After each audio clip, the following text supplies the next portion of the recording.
right, our first winner this morning, Errol Clem.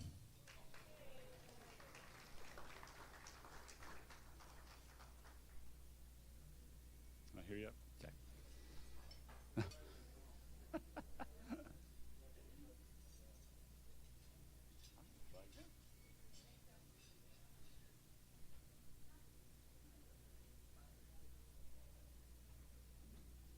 This one looks like a typo. Chuck Kane.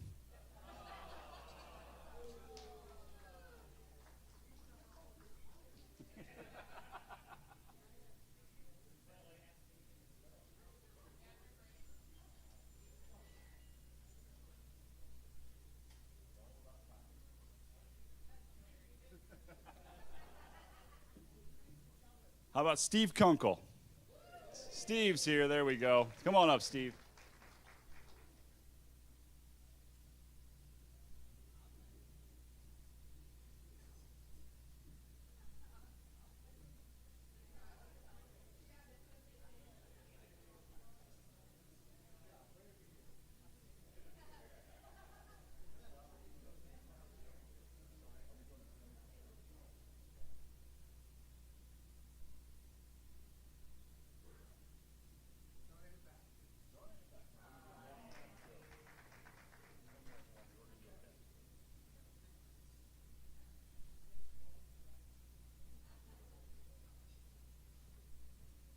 All right, Steve donated back. Thanks, Steve. We're going to do one more for a golden pin. Wanda Peterson.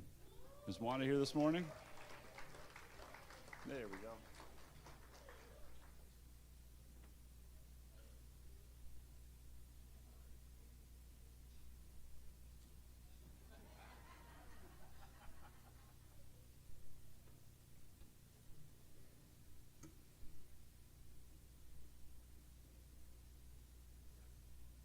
Perfect, thank you. All right, we've got a lot of great sponsors that help make this event possible today. Our breakfast is being brought to you by Brunswick. And here presenting from Brunswick today is Frank Marisi. Frank is the Regional Capital Equipment Sales Manager for Brunswick. He is a cum laude graduate from Vincennes University, was an academic All-American on their bowling team. Frank has worked for Brunswick in consumer products, aftermarket products, center supplies, and maintenance. Frank is originally from Wisconsin, and as a fun fact, his family owned and operated a cheese factory in Wisconsin. So please welcome Frank Marisi.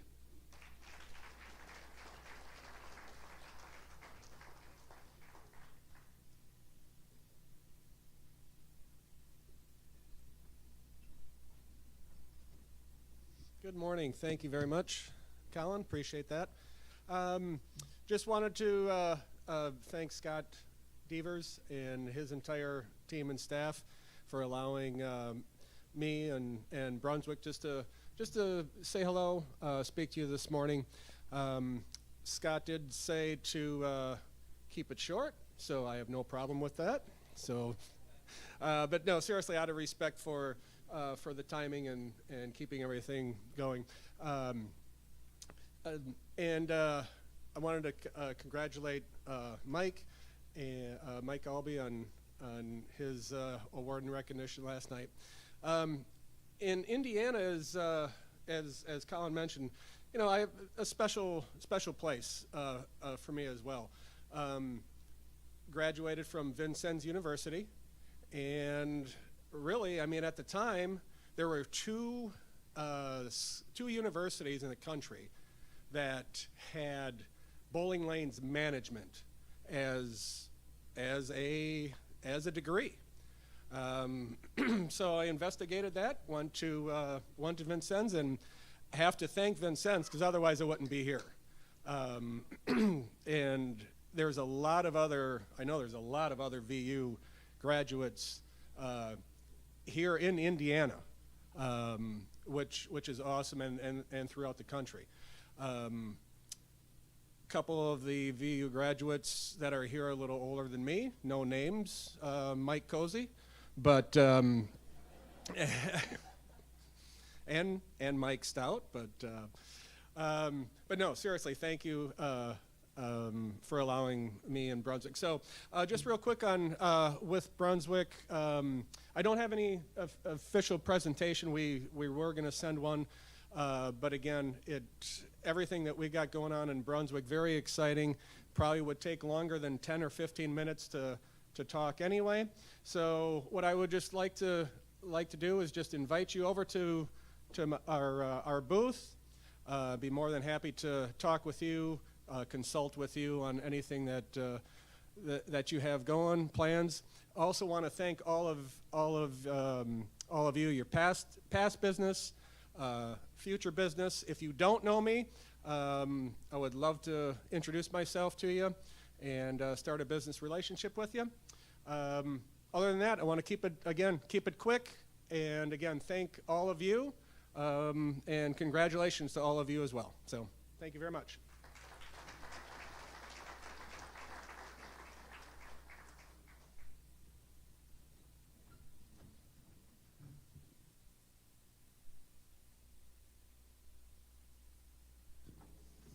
All right, at this time, I'm going to have Casey come up and open our annual meeting.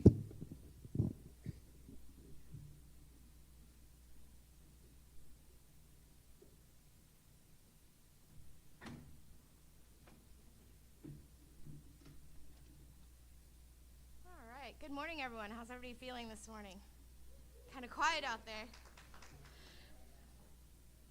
All right, so we need to call the meeting to order, and Terry, if you will please do roll call. All right. And then we need to, I need a motion to approve the consent agenda, please. Okay. Okay. Thank you. Sorry, thank you. All right. So to get started, I again want to thank everybody for all of their help in bringing this together for our 75th celebration. I think everything was a success, and it's been a joy to have everybody here and see a lot of faces that we haven't seen in a while. A big special thank you again to Dee and Brian Nunning for your guys' help with everything. Much appreciated, and you really helped us make this a success. I'd also like to thank Adam Jacobs. He did all of our artwork for the 75th and some of our slides that we had for that. So Adam, thank you for doing that. It makes it look really nice. So going into, we've got your calendar of events should be in your board packet. Just to go over those quickly. The high school state finals and the middle school state finals next year will be at Expo Bowl. And then we also have Sally Kane coming up in August, so everybody make sure, well, actually in July, I think this year. No, it's August. Make sure you guys are getting your entries in for that, and so we can be ready to go. And then also we've decided that we're probably going to try to do next year's annual meeting at a casino as well. Scott's checking out some places, so be on the lookout for that for the next year coming up. Now I'm going to bring Sarah up for the nominations.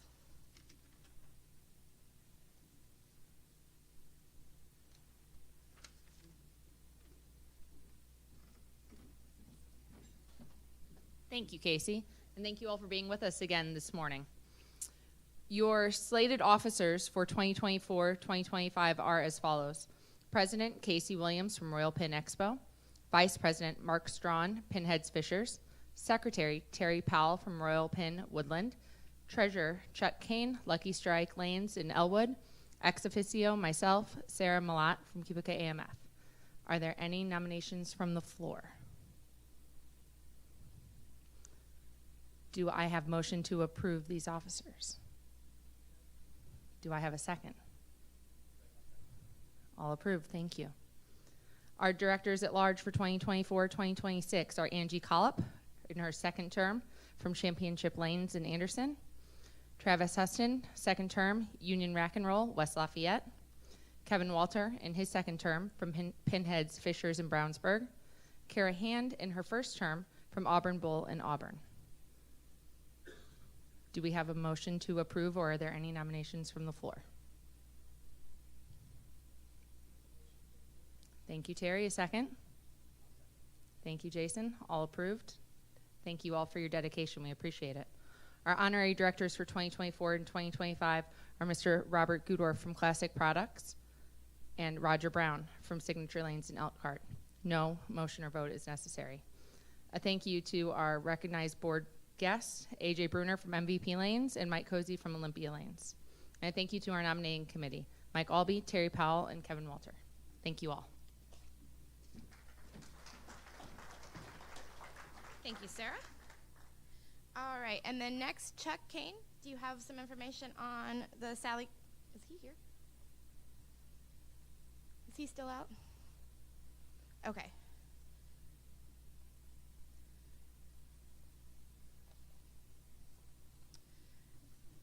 So our keynote speaker this morning is going to be Mr. John Harbuck from Strike 10 Entertainment. A dynamic leader with an accomplished track record of working with sports marketing companies, John Harbuck joined Strike 10 Entertainment as vice president in February 2015, and he was promoted to president in 2017. With more than 30 years experience in sports, marketing, licensing, and consumer sales promotion, John brings a wealth of knowledge to the bowling arena. Welcome, John Harbuck.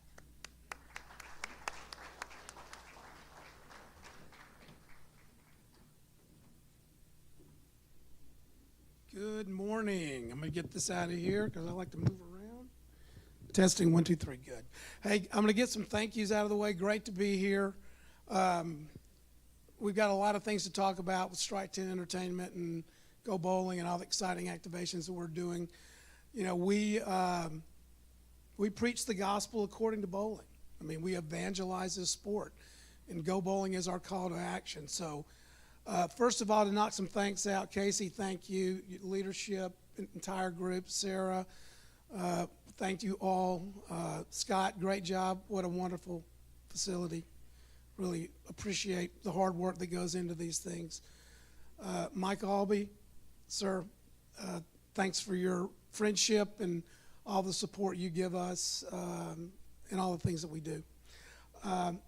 Frank DeSocio kind of brought me into the family, and I want to thank him and a lot of these faces out here that have helped me along the way since joining the company, joining this industry in 1996. It was my first Bowl Expo.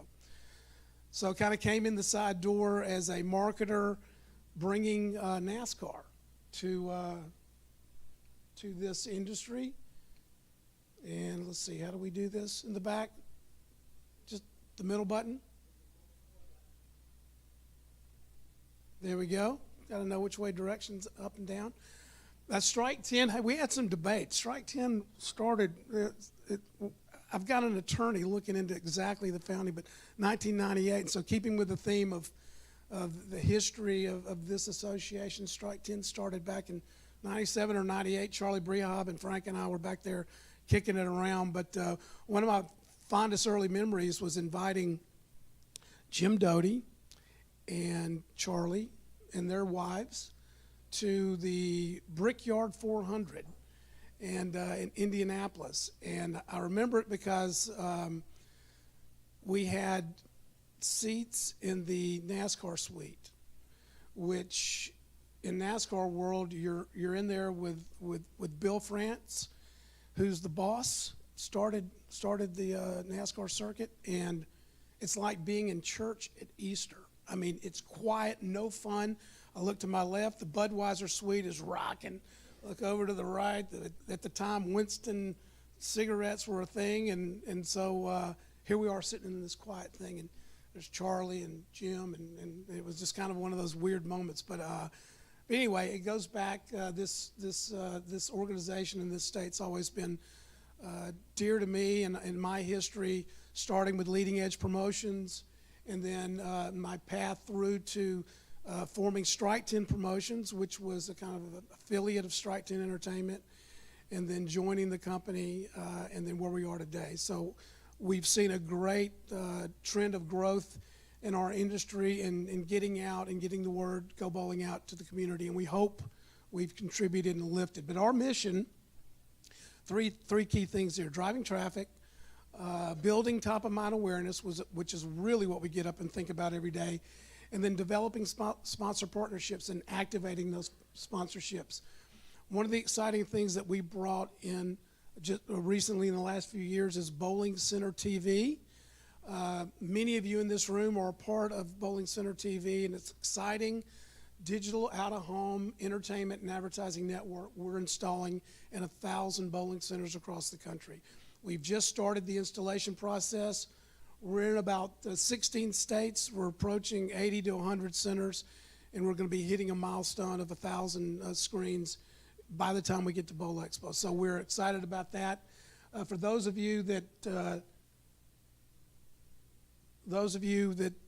don't know a lot about Bowling Center TV, I would encourage you to come over and talk to me about it. But these are the content partners that we're bringing: engaging content, bowling content. So this is a network built by the bowling industry being deployed in bowling centers throughout the country. It gives you an opportunity to market your in-center promotions. It gives you an opportunity to develop and generate revenues from advertising that we sell and we share with you, and an opportunity to sell your own advertising and keep all the funds from that. So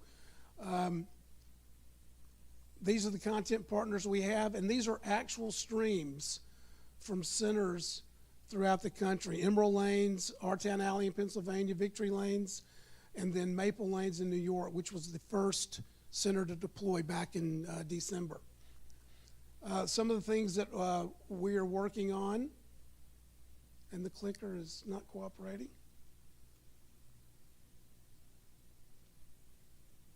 Can you advance the slide? These are actual deployments in Spins Bowl, 12 locations.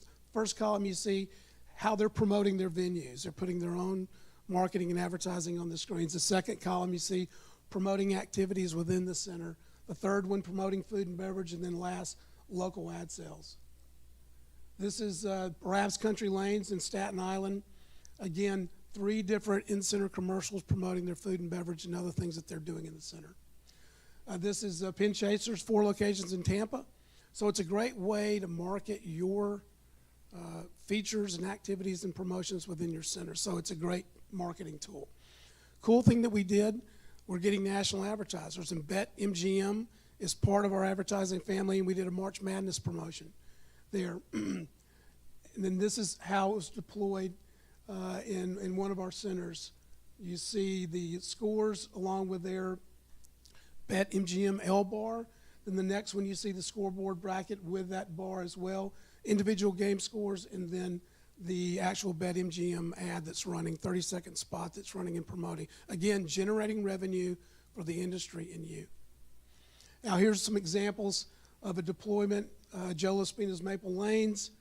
See the screens, how they're deployed along the concourse. Here is Paul Crines in Victory Lanes in Mooresville, North Carolina. That's the rest, another photo of how he's deployed in his center. So it's first class, beautiful displays, 55-inch screens, state of the art, and all of this is installed at no cost to you. We bear all the cost, and you generate revenue. So that wraps up my Bowling Center TV plug and commercial. If you're not a part of us, we'd love to have you in the family. Come over to our booth, and I'll tell you a little bit more about it. Now, these are our 2024 activations. You see all these amazing logos. These are all the things that we're doing promoting the sport of bowling. They're all coming down the pipeline, and we'll get into some of these individually. The first one we did out in February was our Super Bowl Bowling Classic. We did it at South Point in Las Vegas, where they're having the Nationals now. Now we had DeMarcus Ware as our Go Bowling ambassador.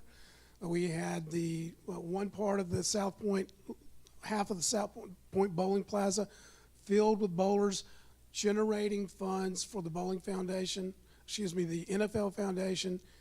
And we had, this was what we awarded, which was really cool. My former business partner, Mike Stout, there helped us out with these products. Here is the awareness part of it. You know, everyone knows at these big events, there's a media day. And we go on the media day, Radio Row, with our Go Bowling ambassador, and we're evangelizing bowling. Every interview that he does generates awareness for bowling, and national audiences that tune into podcasts and various radio shows on Radio Row hear about bowling and why we're there and what we're doing, reminding people to go bowling.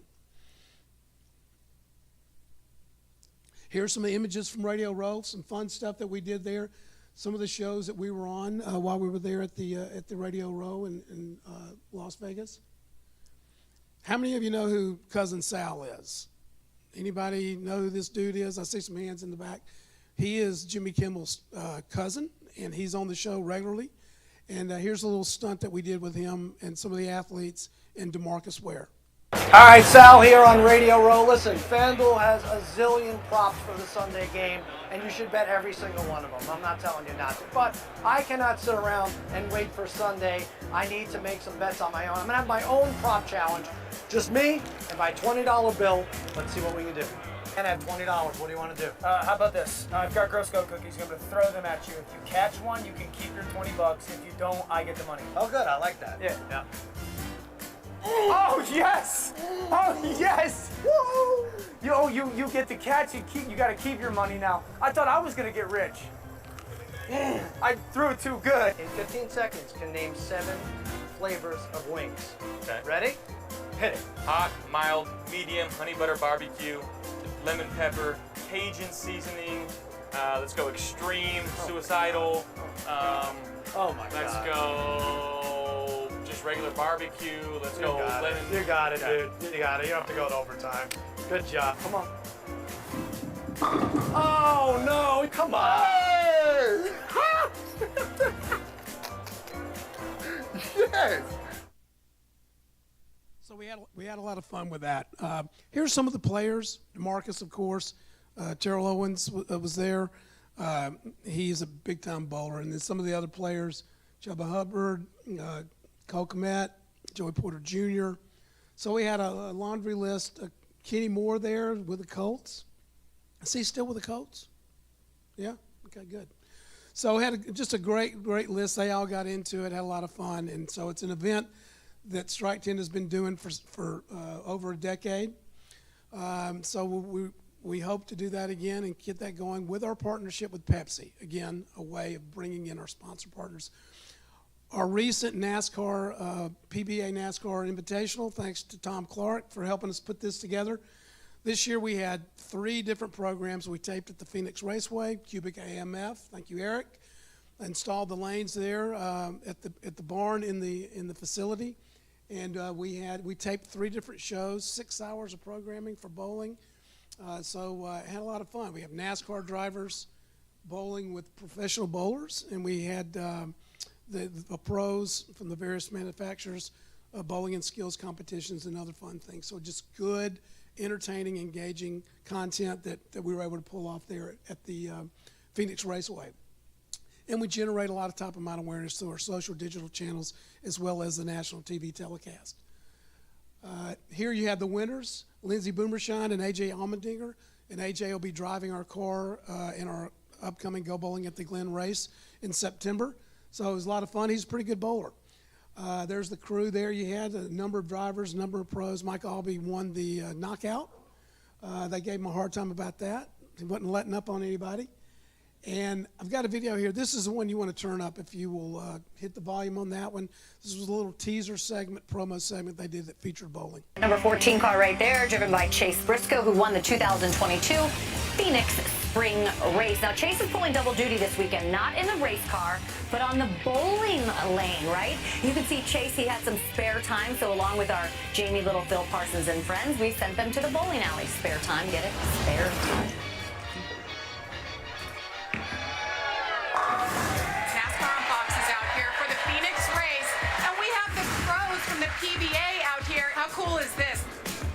Coming in as the defending champion, so all eyes are on you and Kyle True. Everybody wants to beat you. The nerves are definitely extremely high. The goal is just not fall. I hope I don't fall on my ass, quite honestly, if we're being brutally honest.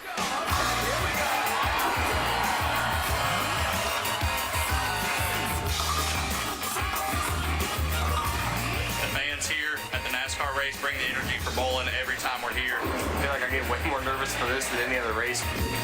I started off with a strike right out of the gates, and then I gutter balled when I needed it most. The racers, I think, got a little feud between the 4 of them, and I think they all want to win this pretty bad. I thought I had them right where I wanted them, down a couple pins.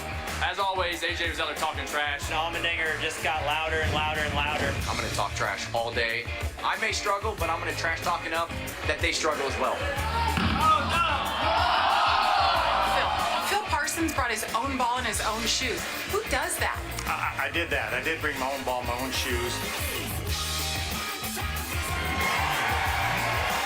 I love these people. You know, they love to have a good time and they love good sports. And I think we got two of the best in the world combined together into one.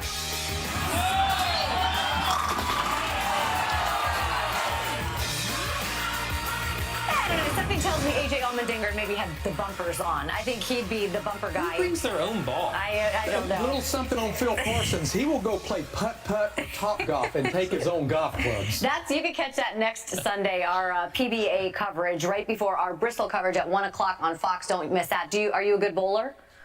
I don't bowl that often. No? When you start with that means you're not, okay?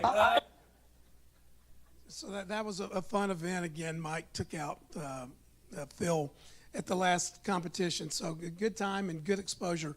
Eric Almirola is our driver. Eric will be driving in the Xfinity race, and he has joined Joe Gibbs Racing. And back when we first started getting into NASCAR in 2013, Eric was with Richard Petty. So we really felt like we had a 2-for-1 because we had an owner who was an icon, and we had a young driver coming up, aspiring young driver. Now we've got Joe Gibbs. He's with Joe Gibbs Racing, and Coach Gibbs came out to the facility there at the Phoenix Raceway and represented Go Bowling, and he's a great ambassador for our brand, and we get to hang out with Coach Gibbs and bring him forward and doing some different things, social media and otherwise. So a lot of fun with Coach Gibbs, great man, and a great year ahead of us. Here's some segments. Those of you who watch any NASCAR know that unless your car is kind of in the hunt, you don't get a lot of TV time, but we were blessed. We were in the hunt, and we got some good exposure. Just give you a little sample of that here. Next to the corner right there. Yeah, I still think he netted ahead with that move. And it's going to be really tight right there with Eric Almirola in the 19. These guys are racing Harley. John Hunter Nemechek there at a 20 contact already. And they might have actually been 3 wide and ran out of real estate. How much does the track really change when you're in the car for qualifying, then 4 hours later you're out there with everybody else, and the track temp has gone up quite a bit? Yeah, the racetrack is going to change quite a bit because right now the racetrack is very clean, right? Yeah, the last time that we had cars on the track, it was in qualifying, cup qualifying, so the racetrack is clean. And right now, slowly, we're going to see the racetrack laying down some rubber, and that is going to make the track change direction, change balance, and also get a little bit more greasy when it comes to grip. Great battle right here for fifth. Absolutely. And I'd say that the track's definitely going to widen out. Yeah. Behind him, a couple of Gibbs cars. Yeah, Eric Almirola in the 19. He did a great job at being patient, getting his left side on that yellow line. There's a little bit of grip on that yellow line, and when John Hunter missed the bottom a little bit, it allowed him to pull up underneath him. But now, you see, it's too wide in front of him. Nowhere to go anyways. Looking at Eric Almirola in the 19, that Go Bowling. Did you guys know he's a pretty darn good bowler? I would hope so by now. He's had that sponsor for some years. I would hope by now he can bowl. I saw with my own eyes with professionals from the PBA yesterday. They did a little show that'll air on Fox next Sunday, but he was getting after it. He's quite an athlete. Look at this move, getting to the outside at a 98. Can't quite make it happen there. He's going to have a good run down the straightaway here, though. So Joey Logano sucks as a bowler, I'll tell you that much. That's why I was giving Eric a hard time. We had Joey come into one of our events, and he's not a good bowler. So anyway, we didn't allow him on the lanes. Our Macy's partnership, as many of you know, extends to the Macy's 4th of July. We're able to go on site there while the fireworks are being displayed. At the venue, we set up bowling lanes. We engage consumers. Again, we promote our sport at every opportunity we can with a national platform. We're partners with Macy, and we're included in the Macy's 4th of July telecast as well. So next up, here our National Bowling Day. We have a blast with that. We set up there on the set of Fox and Friends. We're able to bring youth bowlers, professional bowlers. We're able to bring the BVL up and give them a national platform. 4 hours of TV on National Bowling Day. You know, you can't buy that kind of exposure, and the Fox folks open their doors, extend it to us. We build bowling lanes in less than 12 hours to get ready for the Saturday morning show. So great opportunity there to promote the sport of bowling, and we're going to continue that again this year. Okay, our Go Bowling at the Glen race is moved to mid-September. We'll have 2 cars in that race, Eric driving the Xfinity car with Joe Gibbs Racing, and AJ Almendinger with Colleague Racing. And AJ is actually a road course specialist, so we might have a shot of actually getting in the top 5 or winning the thing. So we're excited to have AJ on board, and we'll be doing a whole series of activations there with our big Go Bowling fan experience tent and the bowling lanes that we'll set up, and so we'll be doing that again this year. Macy's Thanksgiving Day Parade, I wish I could show you. We have a brand new float that's currently being designed, and then we're going to be doing the finishing touches on it, but we're going to be in the Macy's Thanksgiving Day Parade with a brand new float.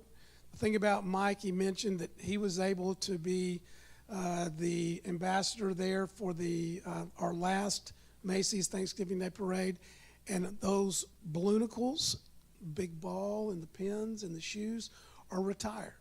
And so we'll be bringing out a whole new thing for 2024, and Mike was the last person to get to ride in that shoe. So we're excited about that, and we'll be sharing you the new designs when they come out and get finalized.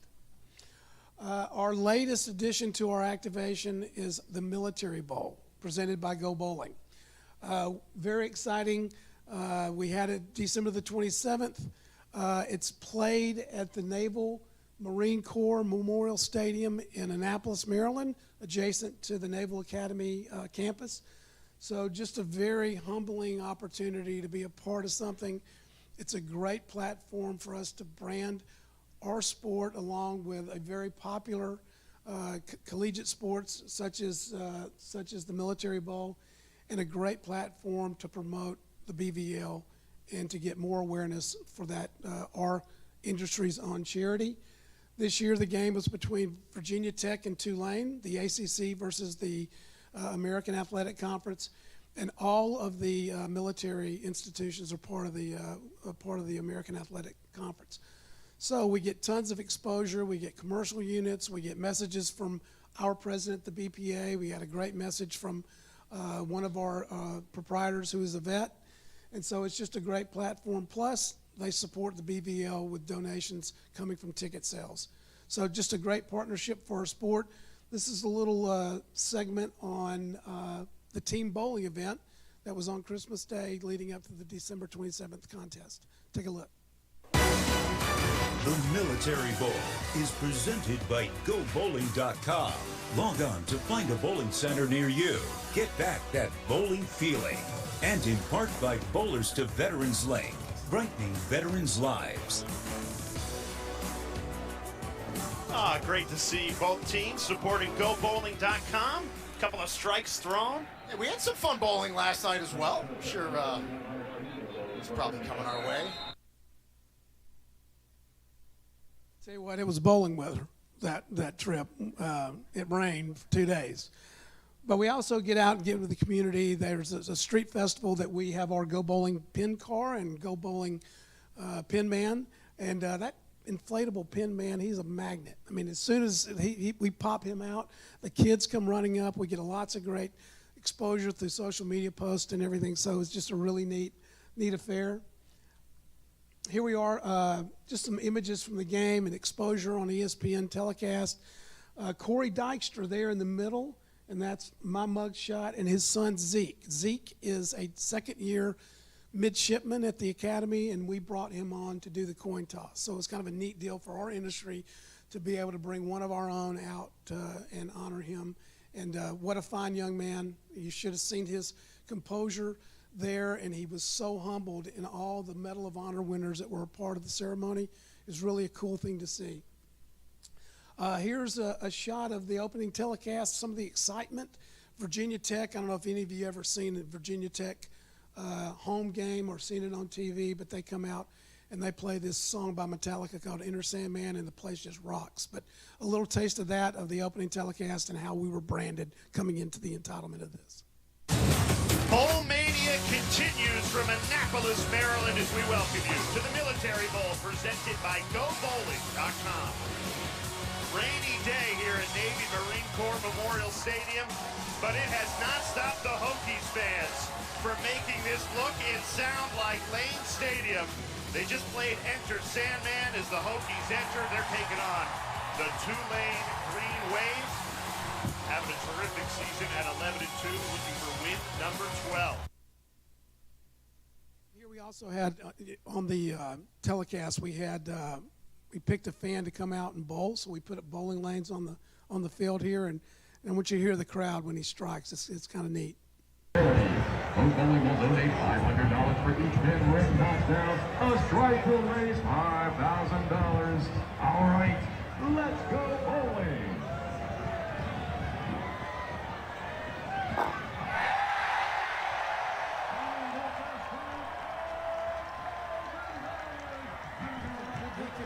Completely blew the high five.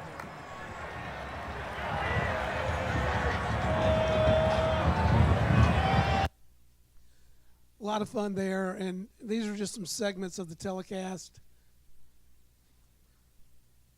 Only got one going there, but you get the picture. Anyway, the branding on the field, every exposure is why we like our NASCAR race. That's why we like this, because just about every time you're looking at the field or the telecast, you're seeing our Go Bowling branding, which is what we want. Next slide, please. Hit it 3 times. There you go, and then hit this one, bam, bam, bam. These are commercials and messaging from the telecast that we played. Marty Tefke is Ohio proprietor, 3rd-generation Marine. You've got Kevin Krause, the president of the BPF. They're giving our message to the folks. And then the bottom left and top right are 2 commercials we shot for it. These commercials are available on our social media content bank, marketing content bank, for you to use to promote your center as well. So when we produce something, we make it available to you. Next slide. And this is the ESPN host. They went out bowling at one of the local bowling centers. Hit it, please. The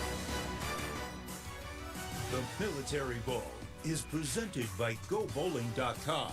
Log on to find a bowling center near you. Get back that bowling feeling. And in part by Kia, movement that inspires.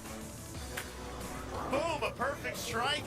And here's my partner, Reedy and goalie. First of all, that's just wrong. This one's a good one, though. Jay had a footfall. Oh, no. I don't even think that was my gutter ball, to be honest with you. Frustrating night at Annapolis Bowl. But thank you to the Military Bowl presented by GoBowling.com. Yeah, it was raining. One thing to add here, we also had exposure on the preseason basketball games through ESPN. So we were in 56 games, and we had over 80 minutes of branding. You see the courtside branding. All that exposure adds up and reminds people to go bowling. Let's see here. And here are some of the games that we were in, examples. Again, a broader footprint, more exposure for our sport through this bowl game and ESPN exposure.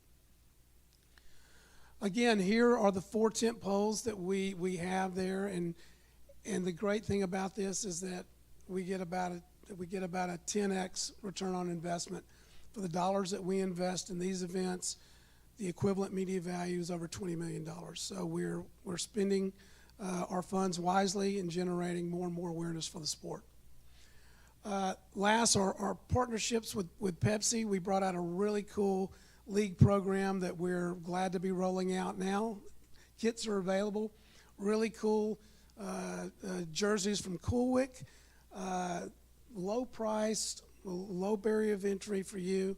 You can get the kit. You can promote it. 8, 12-week leagues. This is available now. I love the Cheetos jersey there. Really cool stuff. And then we're going to be bringing out balls as well for a bowling league program. So, again, ending it up with one of our top sponsor partners in Pepsi, and we're glad to bring that program out to you. Got some information over at my booth. this is what our promotional calendar looks like in 2024. Lots of exciting activations, a lot of promoting of the sport, a lot of great things for you to use to build your businesses as well. That is going to wrap me up. I want to thank you all for your support and be glad to answer any questions over at the booth later on. Thank you. I'll turn it back over to Scott or whoever.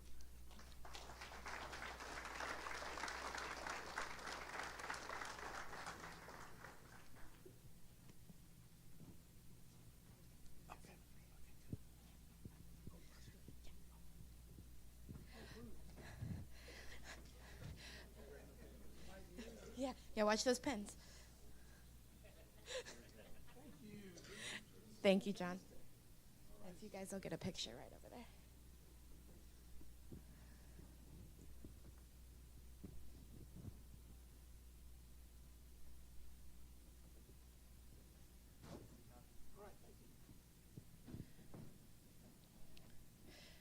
Chuck, you weren't in the room as we rounded out. Did you have anything to add for the Sally Kane before we wrap up the meeting? Okay.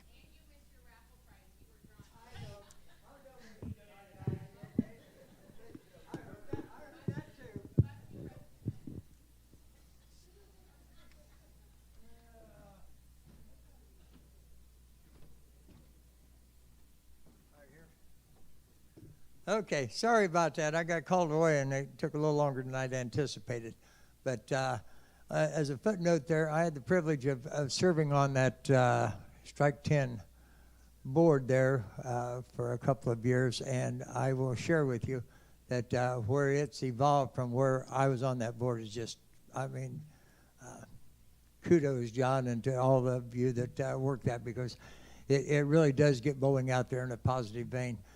Between that, the PBA, and everything we have going, it just is a filter to get people into the center, get them in here more often, and get them into the USBC and the whole shebang there. So anyway, along with that, I want to thank everybody for being here last night and all the celebration and so forth.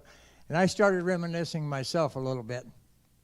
And I went back to the mid-'90s when we were in St. Louis. Some of you might have been there. We had a Hall of Fame banquet there. And Jerome Bettis, the bus was there. I'll never forget this. It's a little embarrassing, but I did this. But anyway, well, what? Well, I'll tell you what happened. They passed out these footballs, and I thought, well, my golly, there's Jerome. I said, Jerome. I handed him this football. I said, Jerome, can you pass this? And he looked at it, and he looked at me, and he said, Chuck, I don't even think I can swallow it. It might not have happened quite like that. Anyway, Sally Kane. Mikey actually presented it very well last night, just where it's evolved from its actually 11 years ago when it was right here at a meeting we had here, and I think we had 3 teams, 4, maybe 5. Participated in the first golf outing, and since that time, Classic has come on board. It's moved to Fort Wayne. Again this year, in conjunction with their trade show, we will be hosting on the 29th of July, and I know a lot of you in the room are already participating. It locks out at 24 teams. Scott does a heck of a job putting this all together with just help from everybody. But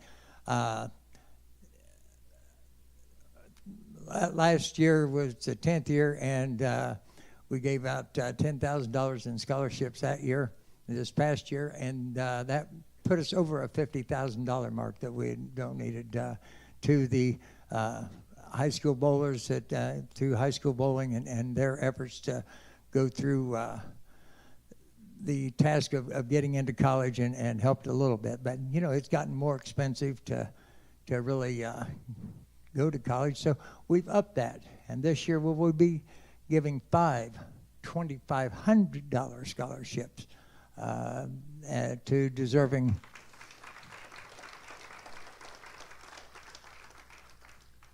high school bowlers that are going to further their education. So if you haven't signed up yet, in the back of your books there, you'll see the entry blanks and so forth.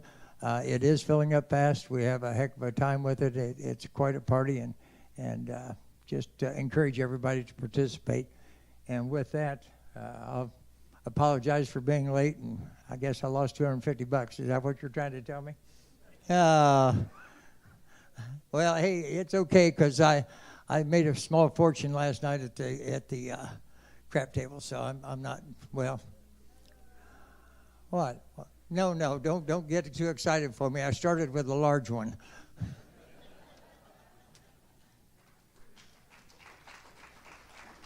Thanks, Chuck. All right, do we have anything for open discussion? Does anybody have anything to bring up? Okay. So as we close today, I do want to also thank our special guests that are here for us for this celebration. So Frank and John and Tom, thank you guys for taking time out of your busy schedule to come here and talk to people and enjoy this with us. So thank you for that. In that case, we need a motion to adjourn.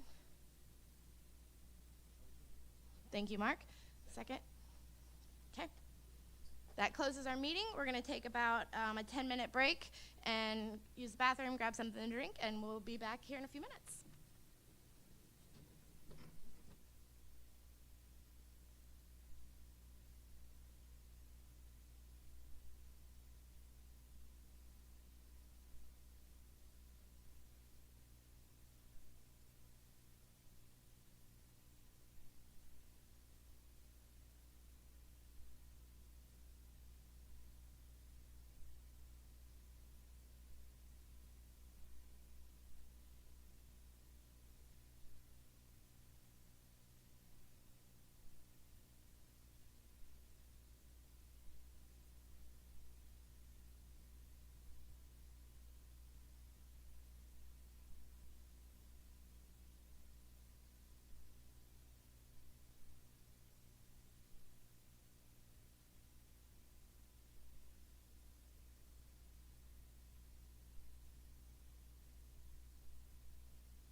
All right, if we could have everybody kind of make their way back to their seats. We've got a couple more presenters here, and then we'll break for the trade show, and you can speak to more of our sponsors.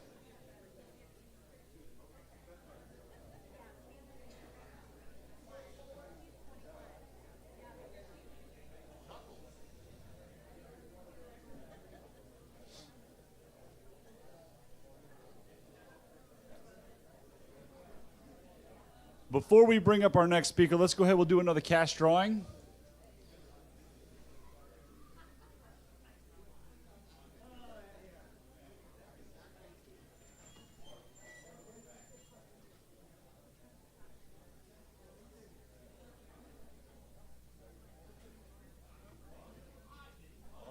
Our next cash winner, Danielle Albee.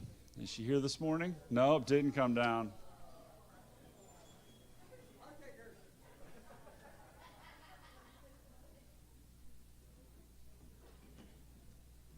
Oh, help me on this last name. Heather Bukowitz. There we go. Heather.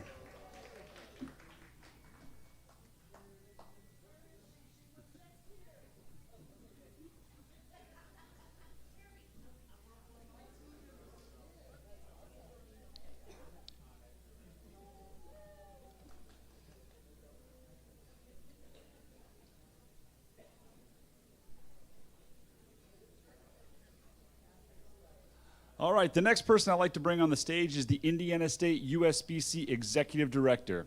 Brian was originally born and raised in Evansville, Indiana. He's been active in the USBC for over 34 years. He started his work in the industry at Franklin Lanes, where his love of bowling opened up.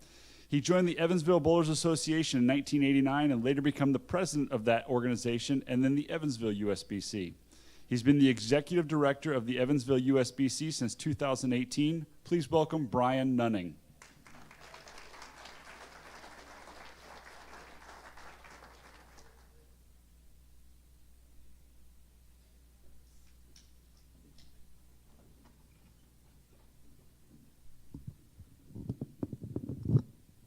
Thanks, Colin.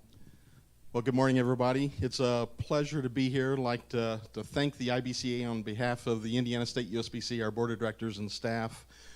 Thank you very much for allowing us to be a part of this presentation, or a part of this celebration this weekend.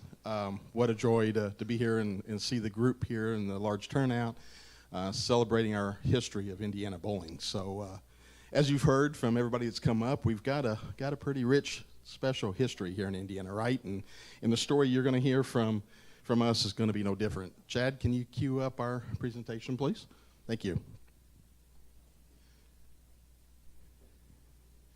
So I want to start out with the timeline of our associations and give you just a little bit of an idea of how we've come about to where we are today and where we come from, right? Again, a rich history dating back to the early 1900s. What was the men's state tournament at that point in time, now we refer to it as our Open Championship, started around 1910, right? And that tournament reflects that history of that to today, right? Then we became the Indiana Bowling Association in 1915. That was our earliest men's ABC association. The women's started just a few years later, just before in the early 1920s, right? A couple of name changes, but I'll tell you, a lot of great history with the women's. And we're going to see a little bit here about some of the presidents and some of the people leading that organization. We reap a lot of our benefits today because of these folks of the past, right? And the women's associations was very much atop of that. Several years early, John Kelly, our historian, has been able to find records and information dating back to the mid-'60s for our youth programs here in Indiana, right? We had the ISJBA. That transitioned into the ISYABA, and that's where we pick up the majority part of some of the history. And then, of course, our YA after the USBC merger in 2006. So in 2018, we merged what we refer to as our heritage associations, our state YA, WBA, and BA into one organization in 2018. pretty big change for the state of Indiana. We had a lot of great leaders, and you're going to see some of those pictures here in just a minute. A lot of passionate folks, right? And it was a tough time for some of our folks, right? And we brought in a brand new board, a brand new group that was very excited to move forward, and we'll talk more about that here in a minute. But I think this just accumulates the history of our state associations. It's been rich, right? And a lot of great leaders and a lot of great people. We'll talk a little bit about the visionary pieces here in a minute. So I want to, again, we'll reflect on the WBA here a little bit, the Ladies Association. You see the last 5 presidents that was part of that group. There was 15 individuals as presidents across 94 years, right? Not a lot of people, a lot of great people with a lot of dedication, a lot of visionary to the sport here in Indiana. And that, again, the theme continues to reflect as we continue across all of the organizations. So unfortunately, Judy was not able to be here this weekend. I think some last minute changes, but we would have loved to have Judy. I'm sure she would have been very proud of this moment and seeing the history and seeing us talk about Indiana bowling. If we look at the youth, right, 9 individuals there as president across nearly a 40-year period. Again, just some amazing folks. Tim Feiss here. Tim, it's great to see you. Tim was the last president of the YA. Again, can't speak more about Tim and the passion from that team that they had from the youth bowling. We today, as we took the challenge of moving forward with a new board, you know, how do we continue and honor that past, but how do we continue to move forward?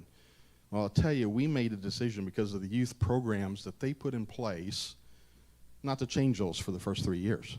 We thought, hey, those are great programs. We still haven't changed them, even after the first 3 years. And that's a testament to the group, the YA group that we brought forward or emerged from their association. So Tim, thank you for that. Another testament to that, I'll tell you folks, last year in our tournaments, in our youth tournaments, last season, we distributed over $185,000 to youth in the state of Indiana.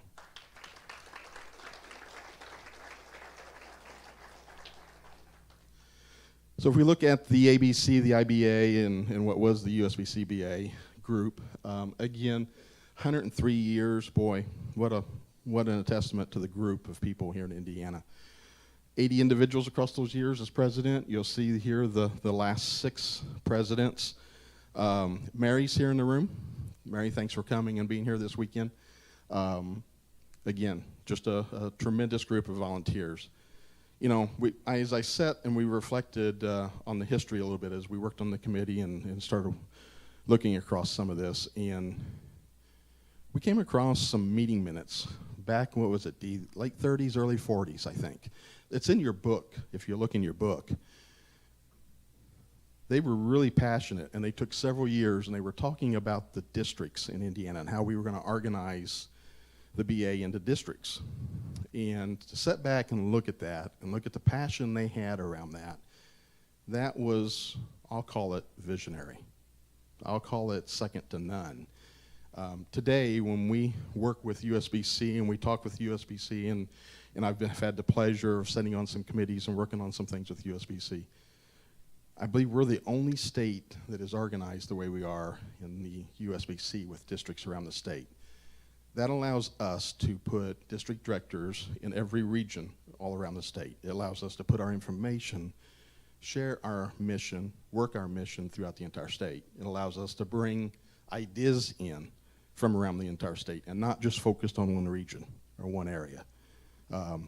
Visionary, right? We hope, I know this board today hopes they can be just as much as visionaries as those folks were back then. All right, so after the merger in 2018, we've had 3 presidents. Bill Kendall's our current president. He finishes his 2nd term in his last eligible year as president this year on July 31st. So This year at our annual meeting, the last weekend in June, we'll be celebrating Bill's past 2 years as president. I'd like to welcome all of you to that event. Our annual meeting weekend is the last weekend in June. Our Hall of Fame event will be on Saturday night, and we'll talk more about that here in a minute again. But would love to see all of you folks at that event as well. Bill, congratulations on your 2 years as president. Thank you.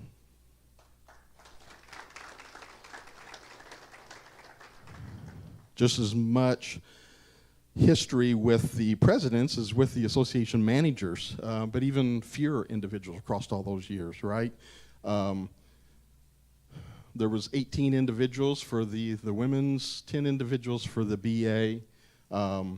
One last individual, we were really light on our history with the youth, but Sherry Fry was our last YA association manager, and I believe Sherry's the only other association manager from the state associations here in our room. And Sherry, pleasure to have you again this weekend. I'm glad you're here, and thank you for what you did for us.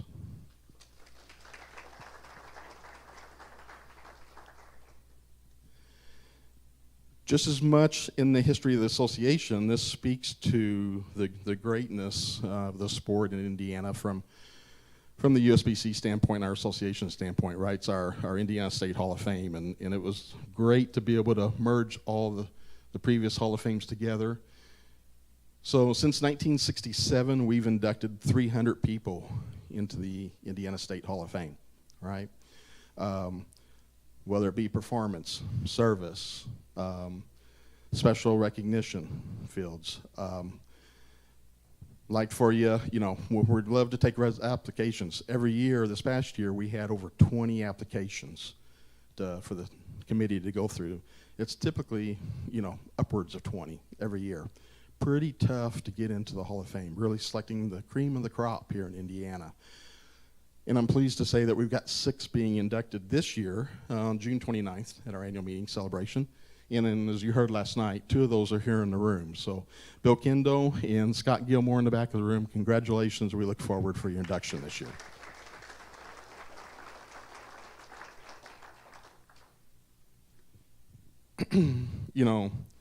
Looking at our history, looking at what we've got today and how we're moving forward, as I started out in the first slide that we went by, that really believe we've got a bright future, right? We've had a very proud history, a very proud past, but I'll tell you, the board of directors and the staff that we have today, we have 17 board members, we have 13 staff members, 8 of those are not on the board, 5 of those are dual role, setting a position on the board and working with the staff. It's an honor for me every day to work with this team, work with this board, right?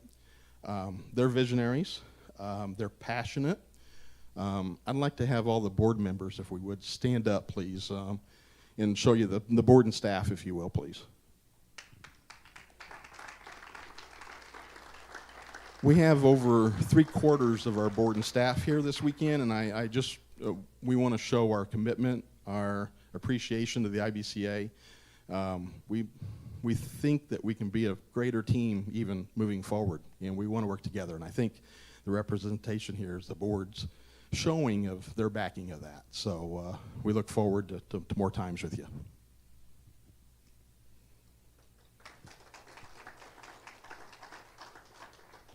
So what's some of the things that we do? We run 13 tournaments.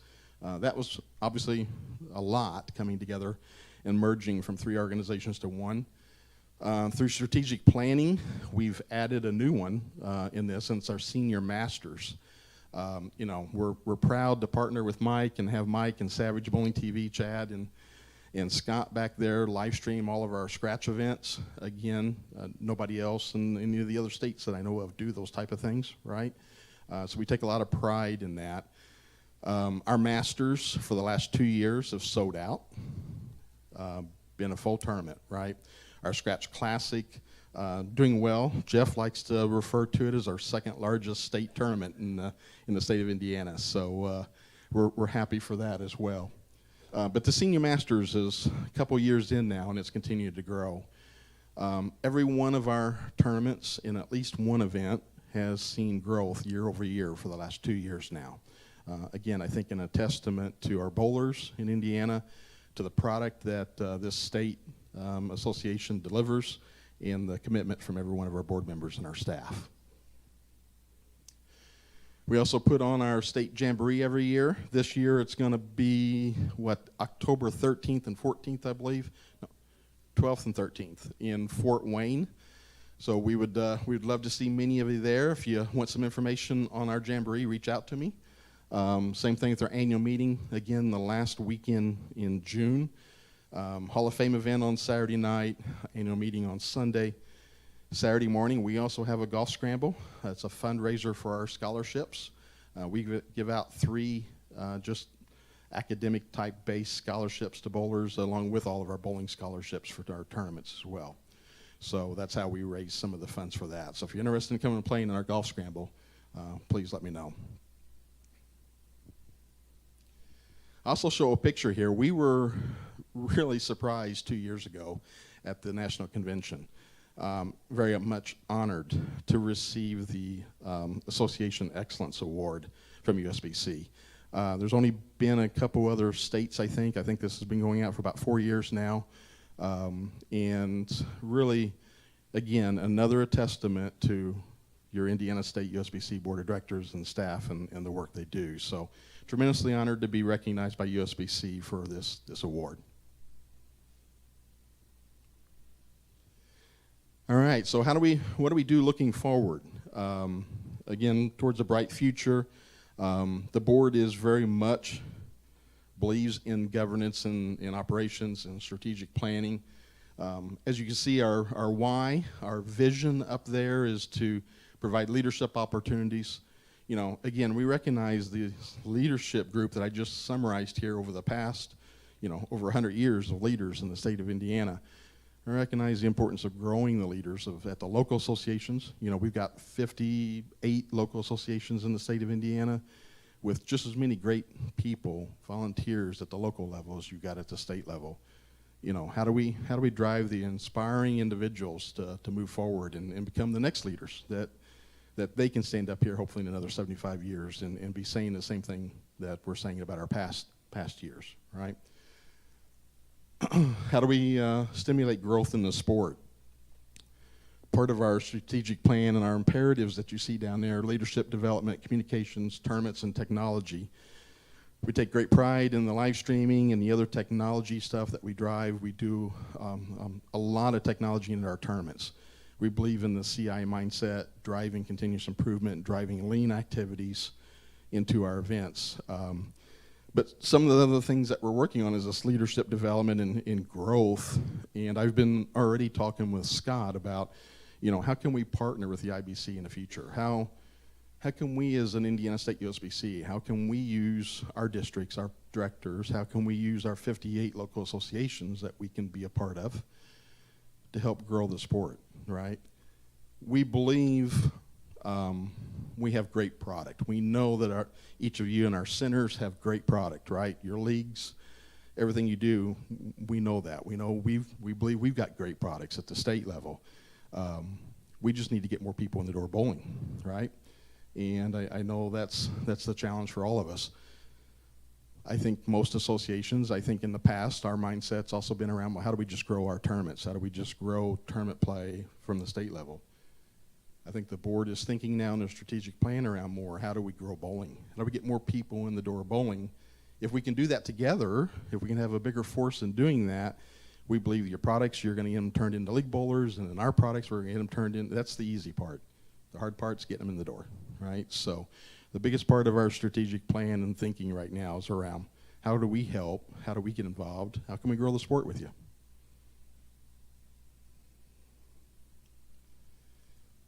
Well, we'd like to again thank the IBCA for partnering with us. We look forward to that. We just talked about it again about how do we move forward, how do we get more together. So we hope that theme continues. Boy, what a great weekend! Our weekend. Normally we have our stuff on weekends in the last 2 days. All right. Thank you for having us, Scott and IBCA. Casey, thank you very much. Couple last plugs for you. If you haven't had a chance at our table over here. we have our RFPs for our tournaments. We're bidding out the 2026 tournaments right now. They're actually set to close in a couple days, but if you talk to me, I'll be happy to work with you. If you're interested in your owners and managers, if you're interested in holding one of our tournaments, grab one of our RFPs. Even if it's not for this year and you want to talk about next year's, grab me. Let's chat. We'd love to have you turn in an RFP for some of our tournaments. So be sure to grab one of those. Last thing I'll direct you to is the TV scrolling over here on the side of the room. John has put together just over 50 questions, trivia questions, on the history. And if you haven't had a chance to see that yet, boy, there's some really good nuggets there of history and information. Some that we've talked about, some we haven't talked about. Take a couple minutes and watch that screen and see how many of those questions you might know or what might surprise you. Just some good times. So. All right, well, with that, it's going to be my pleasure. You know, we always enjoy when we have our events to have someone here from our national organization, from USBC. I know Jason, the executive deputy director for USBC, is here with us, so I'd like to bring Jason up. Jason, I know, is an avid bowler. He told me that, like me, started working in a center at a young age, so I didn't realize we had some things in common, but Jason, it's good to have you. Jason Overstreet, please.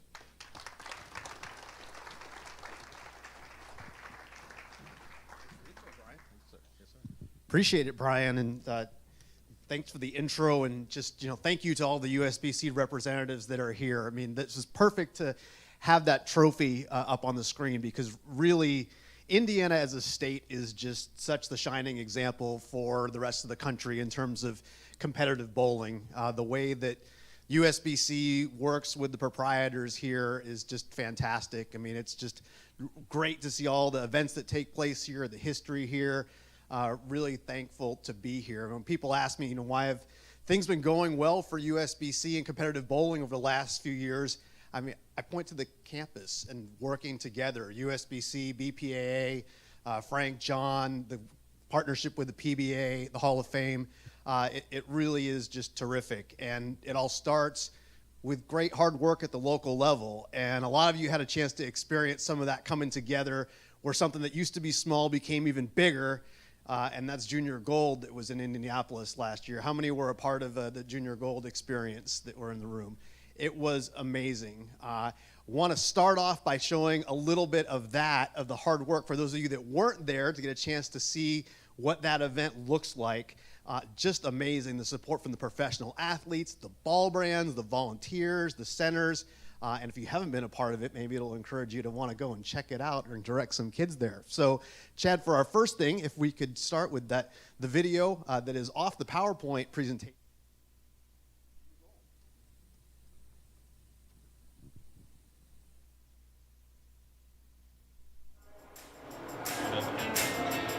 What up?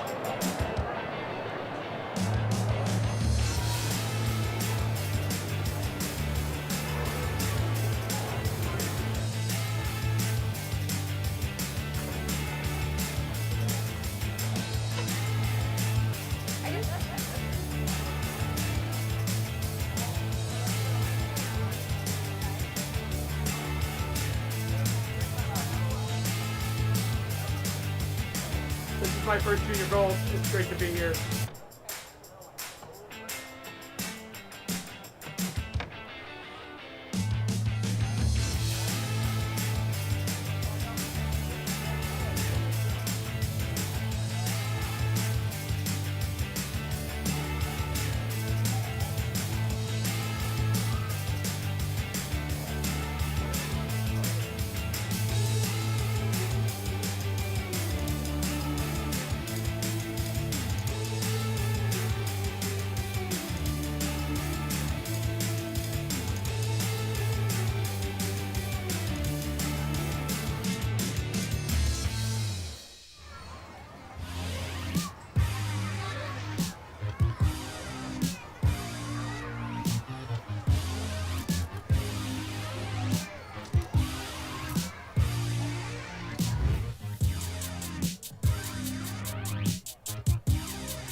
puts it from way up and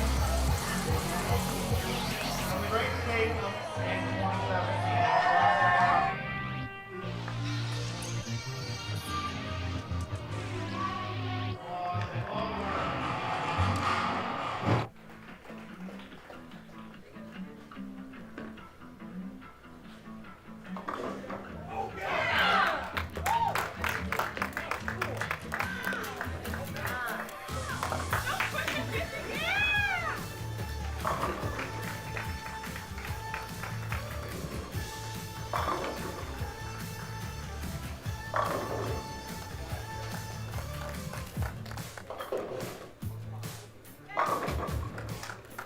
Come on, man, you never know. Come on.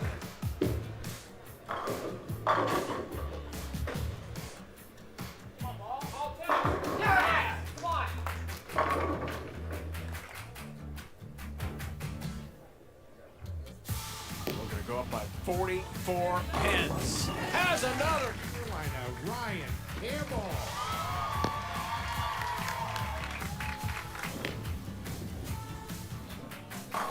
Good shot. Not yet. Not yet. There it is. Ariel starts the roll off. With a strike. 3 U15 girls junior gold champion L'Ariel Tharps.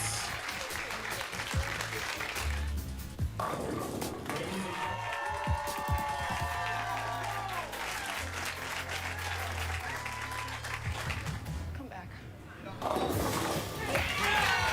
Just about.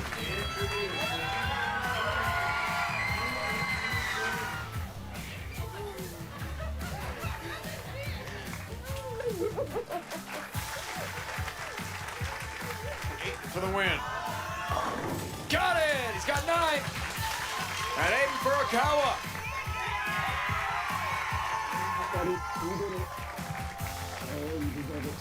Put some pressure on Salinas, make him show up in the 10. Who needs it? Gets it.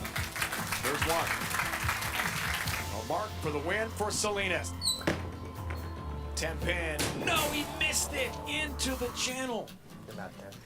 And straight to the champion.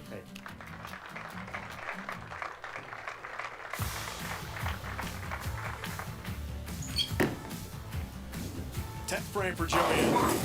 Strikes again. This one's over. Youngster from Mercyhurst University of Pennsylvania. Needs 6. Gets 9. Has the title. Jen Stretch has won the 2023 Junior Gold title.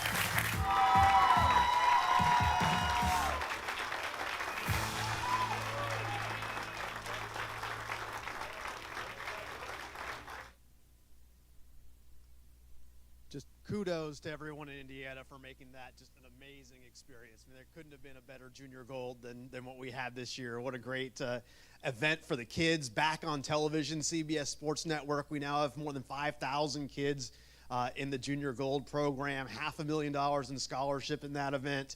Just something else, and no place better to be than Indianapolis. So give yourselves a round of applause. Thank you for making that happen. It's really spectacular. When we come and speak in front of industry leaders like yourselves, we like to often get the question, what is USBC doing? What all are you working on? So I'd like to try and put it into several areas of focus. Pretty much all of the major programs that we're doing at USBC will fit into one of these categories. It drives what we do in our business planning, our operations, youth development. You just heard some about that with Junior Gold. Of course, our championship tournaments. Investing in technology, which then all leads to creating a membership value and also having quality marketing programs that help reinforce what competitive bowling means to inside the sport and outside. From the youth perspective, in addition to competitive tournaments, we really like to highlight the Bowlers Ed program. This is something that is available for your community to be able to activate, to try to go and evangelize within your school districts, the chance to get schools to request these kits that come and allow PE teachers to be able to teach about bowling in their schools. Can be in gyms, classrooms, etc. These kits value of over $2,000 a piece, and we've had great success over the years since this program started in 2009. over 300 grants and over 4 million kids impacted by it. So this is a way to get them started when they're young, try and get them into the Junior Gold program, eventually get them into college bowling. College bowling is better than ever. We just celebrated 50 years of USBC's Intercollegiate Team Championships. We now have 238 schools across the country and more kids as part of USBC Collegiate than we've ever had before. So the opportunities just there to keep on moving on up. Touched upon the success of this program, Junior Gold. Competitive youth sports is so big across the country. Bowling needs to stay on top of it and keep offering a product that is as good or better, and I think our product is as good as any in terms of things that families can get excited about, whether they're starting recreationally or it's something that they really want to lean all into as far as Junior Gold. Just terrific stuff.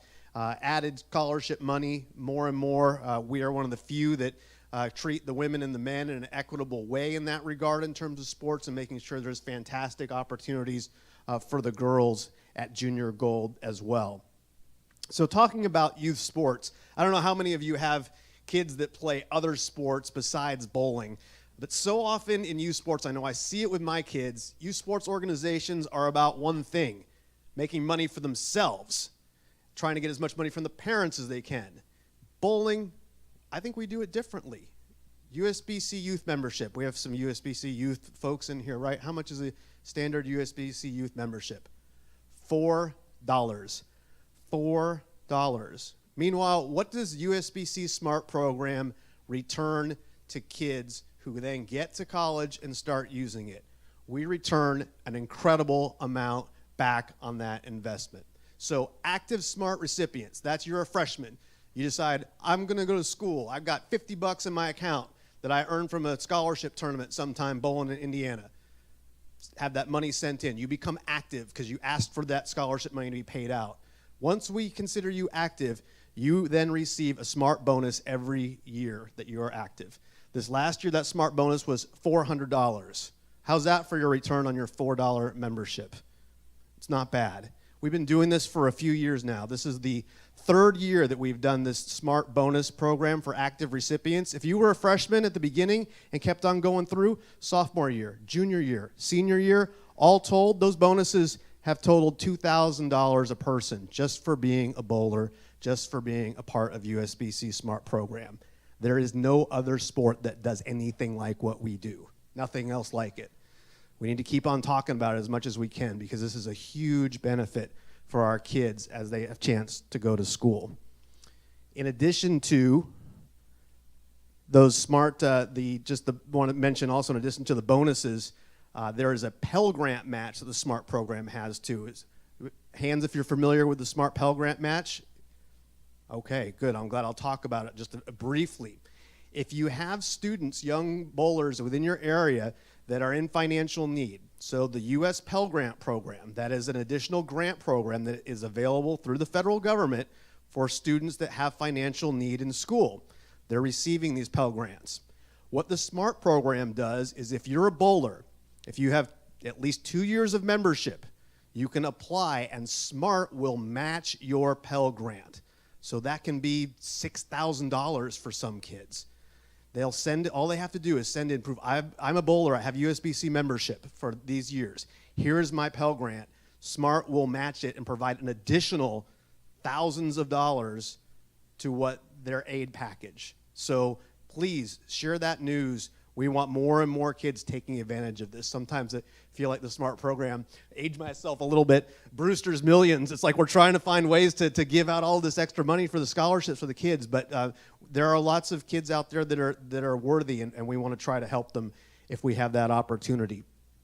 Championship tournaments.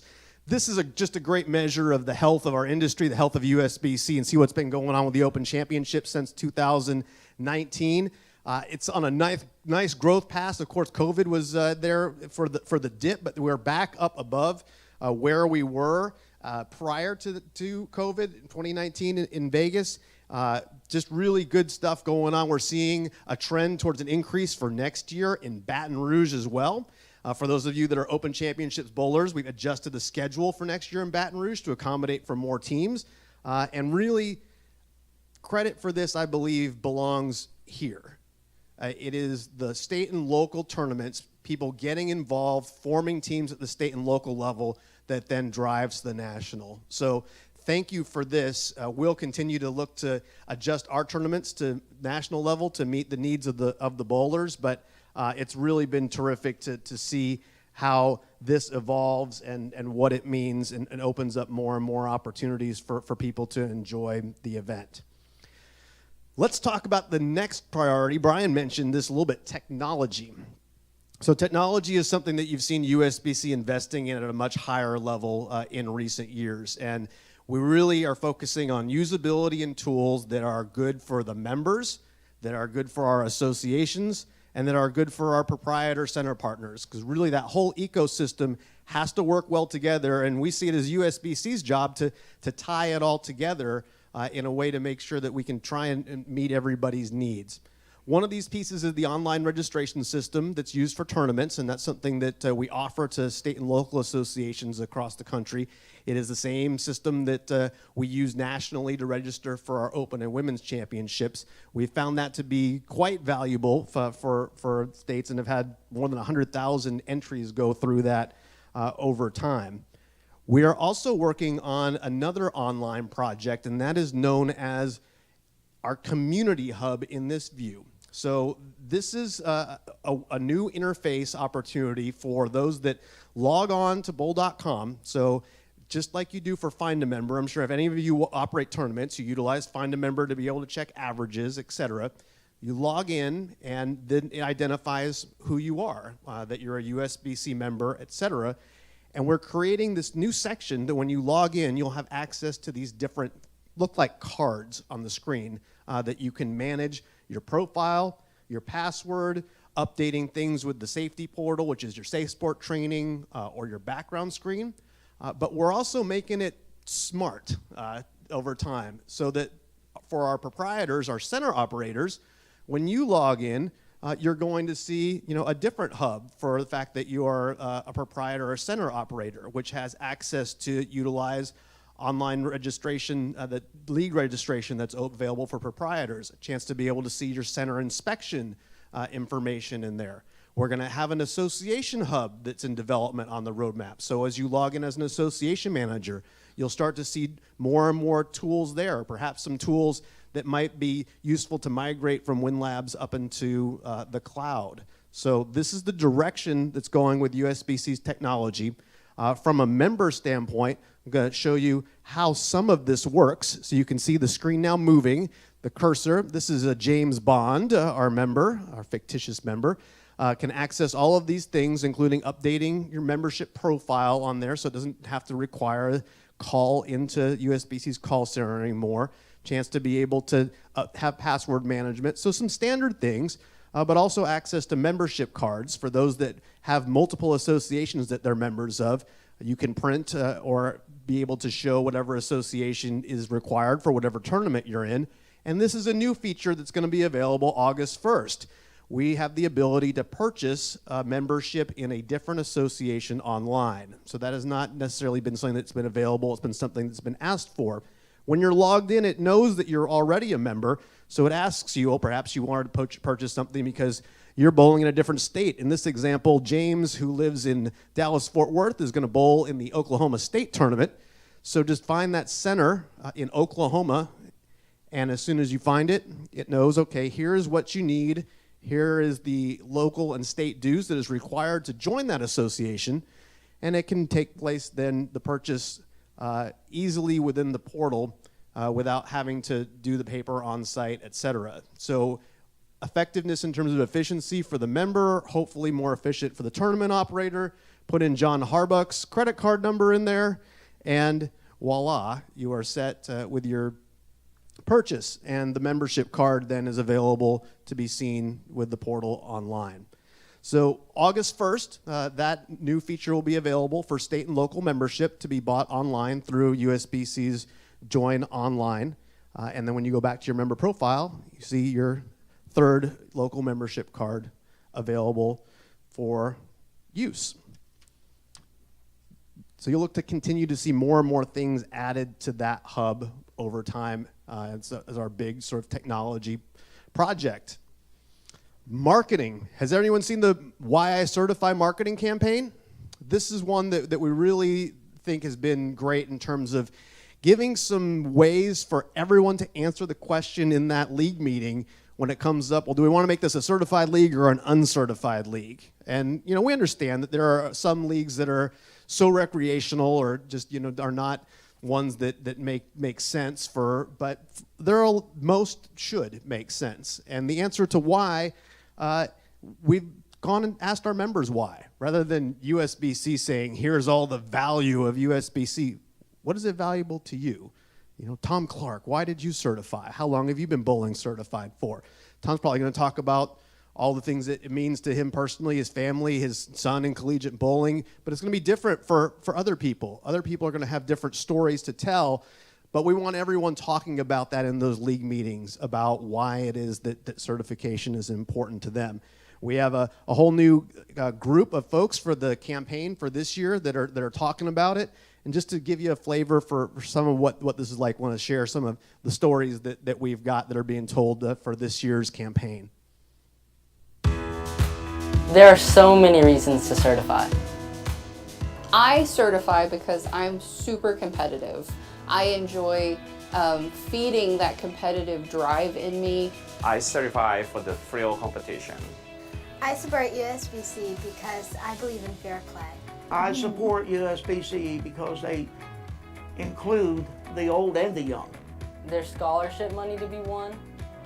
I support USBC because they've always been there for me and had my back the entire time I've been a competitive bowler. I support USBC because of the enforcement and the ability to bowl with people over courses of years and make lifelong friends. Every sport that I do in a certified league, it is in the records all the way back in time. Either you certify or it didn't happen. I support USBC for integrity of the sport. In a time when we all feel divided, bowling is a sport that brings us together. If you're for bowling, bowl certified. Bowl certified. Bowl certified. If you're for bowling, bowl certified.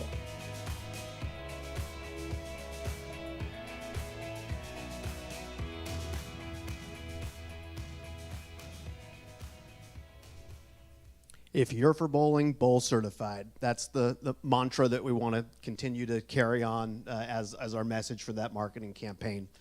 Speaking of marketing, if you haven't seen bowling on TV much over the last few years and you haven't been paying attention, we're just having more and more televised bowling than we've seen in years.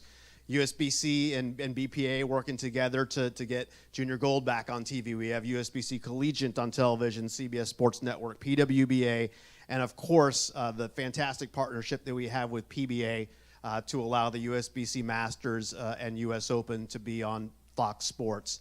Also thrilled to be able to have the PBA as part of the package on Bowl TV. Tom Clark and the PBA have just really been looking out for what's best in the industry and bringing all of that together so that bowling fans can have the most access possible to from start of qualifying onto the television finals for whether it's the PBA, the PWBA, all of bowling. It's terrific. It was really a dream. Tom, I know I heard you talking about it when we first met, 15 years ago, and just to see some of the vision for the exposure of the sport come to reality with the partnerships that we do is just spectacular. So kudos to everyone involved in helping make that happen. USBC marketing also involved in Bowler's Journal. For those that don't know, USBC now manages Bowler's Journal International, and while some will say that print magazines don't matter, I'm here to tell you that being on the cover of Bowler's Journal still means a whole heck of a lot. If you're in that magazine, you're a part of history. It is the history books. We've heard a lot of great talk about just the importance of bowling's history here, and Bowler's Journal is a part of that. And that's been one of USBC's strategic goals, has been to create this ecosystem of media where we have Bowl TV as a digital offering. We work with broadcast television. We've got the print magazine so that we don't need to wait for ESPN or somebody else to tell bowling's story. We are telling bowling's story for our fans, and it's great to be a part of it. The PWBA you see featured there in the middle of that cover. We're going to have a great season at the PWBA, 13 national titles to go along with 10 regional titles. That's been terrific to see come together. And again, talked at the beginning about partnerships. USBC and BPA together. PWBA is one of them. IBC Youth, those youth programs, another example. Just so many things that we're doing together as an industry to be able to have success. So finally, as we'll get towards the last component, USBC has a mission and a vision, but we also have this promise, a promise to celebrate the past, be mindful of the present, and ensure bowling's future through thoughtful research, planning, and delivery. We have a great communications team. We have some amazing historical records. I cannot think I could possibly match the wonderful historians that you have here in Indiana looking back at their history. But we asked, I don't know how many of you know Aaron Smith on our communications team. He is an Indiana guy. We asked him to assist in putting together some names of some greats in different areas, both past and up and coming in the state of Indiana. You can think about who you might come to mind immediately. It's kind of easy and not even fair to think about who's first on the list. Yeah, it's tough, but so Aaron agreed. So I'm glad that's an easy Final Jeopardy win in terms of Mr. Albee on there, as has some good credentials. And what'll be fun too is at the end of this is you can tell me who Aaron and our team have managed to miss, because I'm sure that you have better historians here at Indiana history than we could possibly dream of. But some other great ones that we want to share. I mean, just and some fun photos. It's cool to look back. Don Johnson, of course, also spectacular and fun to who can ever forget the iconic image. Some more recent ones, Deandra, nearby. She's now living in Chicago area, but wow, what a great bowler. I know that some of you have had a chance to compete with her and get to see her career through Team USA as well as through PWBA. On the broadcasting side, somewhat of an iconic person that was an idol of mine, as someone that I grew up as a young broadcaster in the industry. Spectacular voice on ABC for all of those years, Chris Schenkel. Some other Hall of Fame greats that I'm sure are familiar faces to many of you and have been come up in your research, but these are ones that even at the national level we thought, wow, these are some terrific folks with great national recognition as well that have come through in the USBC Hall of Fame. We can't say enough about the great work of the proprietors here, and some that are special to our hearts from the USBC national level as well. I got Mr. Doty and all that's been done for sport through their leadership. It's just again to our centers out there. There's no one that supports what we do at competitive bowling better than the proprietors in Indiana. So the McCune family, it's a kind of a unique one. Not too often you get 3 generations of success like this. So this group we thought was noteworthy and worth sharing, as that's been something that's been cool of late. Tackett's not too bad in terms of a brother combo as well. Have been certainly seen some success out on the tour. It's fun to see them. The Pollards as well, so a family that we have recognized as Hall of Famers and have multiple folks within that family generationally doing incredibly well with their success. How about Tim and Brenda? Saw Tim in the Junior Gold video as well, USBC Hall of Famer. Brenda also, so that's another well-known and loved group. And some familiar faces that we know from there too, in terms of Scott, certainly should be on the list, right? But so it's good to get to see the success that the state has had. Up and coming, Matt, I told you that you were going to end up making the show, and this will be on there. But so some names to look at that are from the state that we think are going to be earning more titles, and who knows whether they'll be contenders for future accolades as we look back at history presentations at the 100 celebration when it comes up. And then we have okay, well, if we could try and claim him as Indiana, maybe, somewhat, Dick Weber, claim as an Indiana guy, known as a St. Louis guy, but at Indianapolis, right? I mean, so he's yep.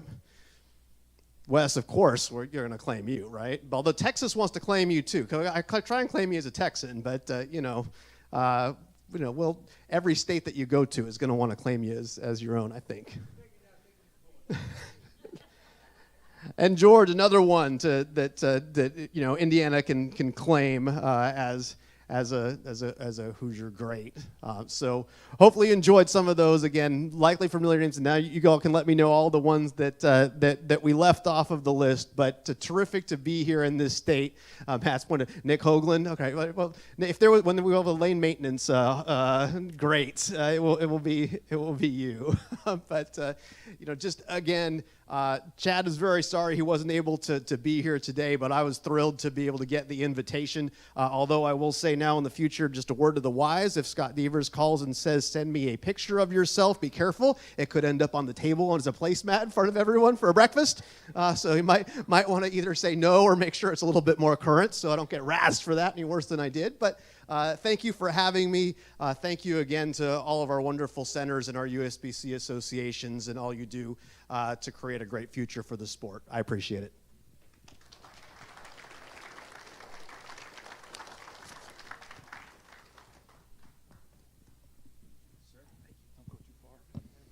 I'm going to have Jason stay here, and Brian, if you'd come back up as well. We have bottles of French Lick bourbon for both these gentlemen as a thank you for coming out today.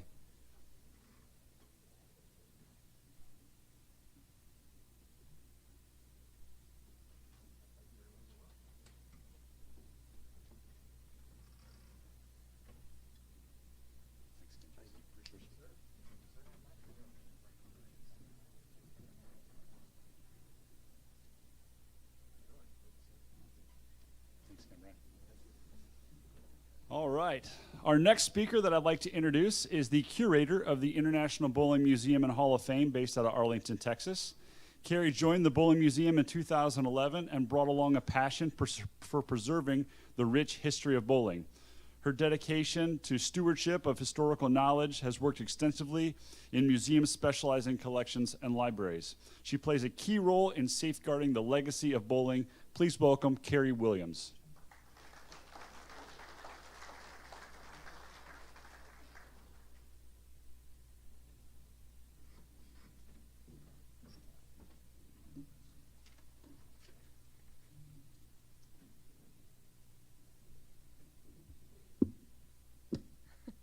All right, good morning. It's great to be here for this historic anniversary of 75 years of the Indiana Bowling Centers Association. I've been with Museum for a lot of years now, and I'm continually reminded of how meaningful the work we do at the museum is to collect and record our sports history so that it can be cherished for generations to come. With all of you in this room celebrating 75 years together, I easily feel a kinship to each of you, and grateful that the bowling community continues to prioritize the preserving of our sports history. So the museum's mission is to collect, preserve, and exhibit bowling's history and provide a suitable home for bowling's major halls of fame. We recognize 5 inducting organizations in our Hall of Fame: BPAA, PBA, USBC, PWBA, and IBMA. That's a lot of acronyms to celebrate, but I think that is one of the best things about working for the museum. I like to think we are the glue that holds all these organizations together. So first, I'd like to share on some of our newest exhibitions we have on display in Arlington, Reno, Las Vegas, and online. So let's start with Arlington.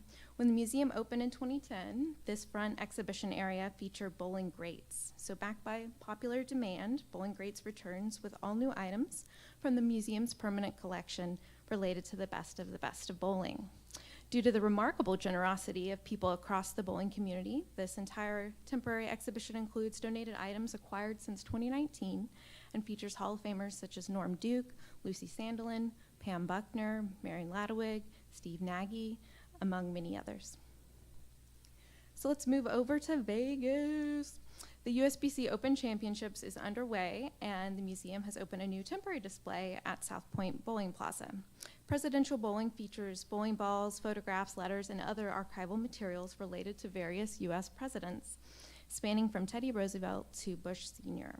In this slide, you can see a ball the White House made for Joseph Taylor, who was the manager of the White House lanes for many decades. The White House staff actually had a bowling league all the way from President Harry Truman to September 11th, 2001, and we actually have their league membership book from the early years in the museum's collection, which is one of my favorite things we have.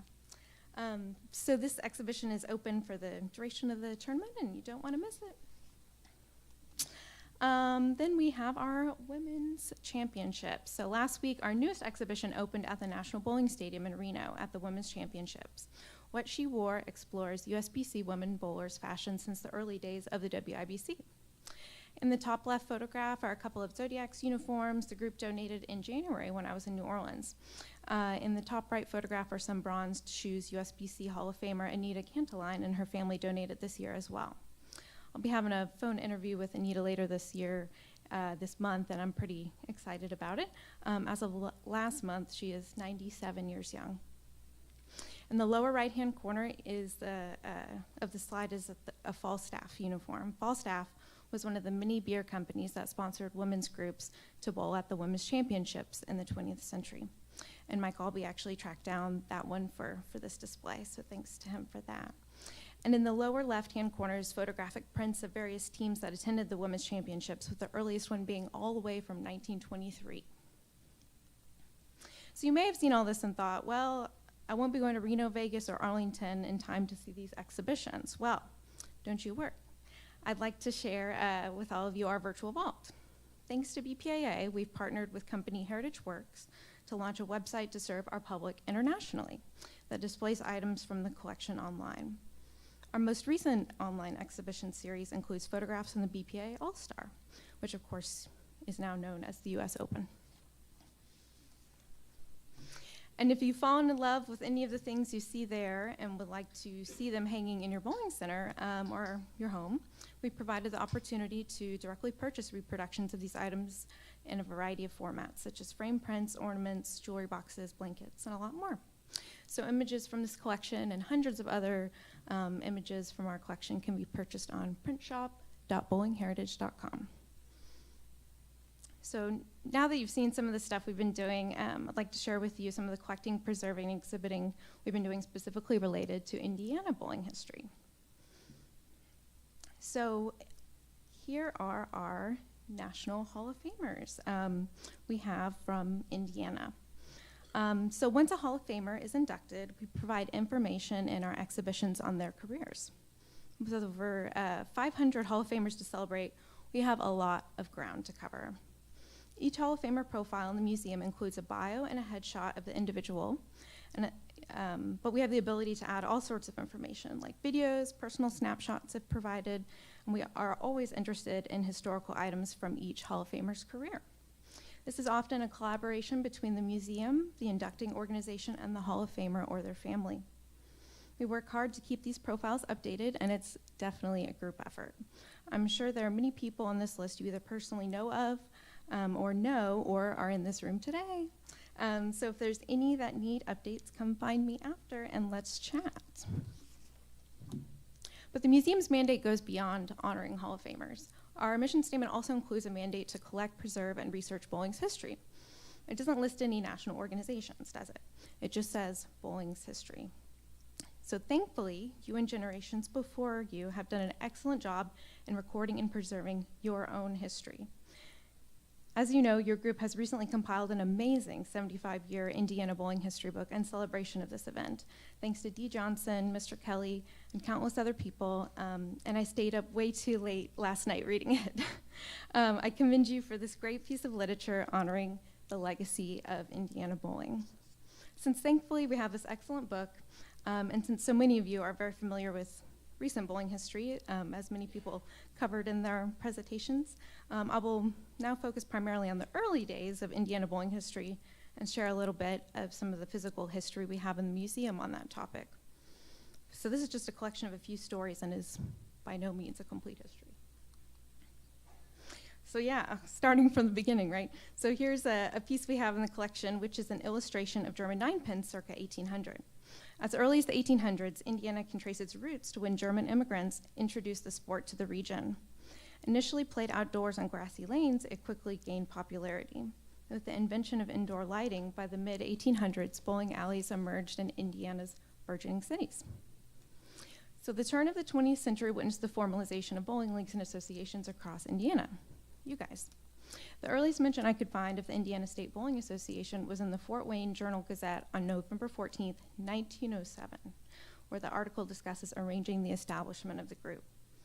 The earliest mention I could find of the Indiana Bowling Alley Proprietors Association, now known, of course, as IBCA, was in March 1950 by the Herald, which was a daily newspaper published out of Jasper, Indiana.